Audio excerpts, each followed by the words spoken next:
سقط شهيد جديد واكثر من 17 جريح، واعتقل اعضاء في المجلس التشريعي الفلسطيني بعدما سمي بالهدنه.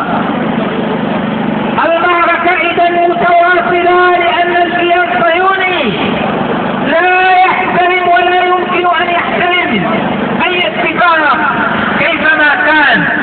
انه كيان عنصري ارهابي مسلم، ولذلك نحن هنا لا لنتضامن مع فلسطين، بل لنقول لاخواننا الفلسطينيين وللعالم اجمع: نحن جزء من معركة تحرير فلسطين، نحن جزء من معركة تحرير فلسطين، وأن أي عدوان على فلسطين هو عدوان علينا أيضا. ولذلك شعار هذه المسيرة: الشعب يريد تحرير فلسطين. ولذلك شعار هذه المسيرة أن الشعب المغربي يريد تحرير فلسطين، لكن تحرير فلسطين يتطلب أول ما يتطلبه إيقاف كل أشكال العلاقة مع الكيان الصهيوني، قطع العلاقات، سحب السفراء. ولذلك الشعار الثاني لهذه المسيرة هو أن الشعب يريد تجريم التطبيع، يريد قانونا يعاقب المتطبعين مع الصهيونية ومع الصهاينة. ونريد أيها الأخوة والإخوة أن تقوم الحكومات والأنظمة العربية بعمل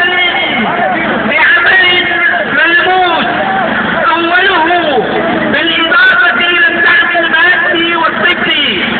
نستعمل بالسلاح، نريد إمداد إخواننا في فلسطين بالسلاح.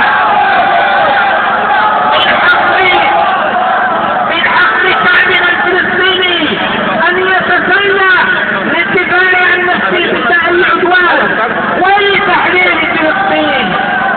ومن واجب الأنظمة العربية أن تمده بالسلاح، أن تفتح كل المعابر، أن يصبح الفلسطيني حرا في تنقله بين فلسطين وبين مصر وبين كل الدول العربية مجتمعة.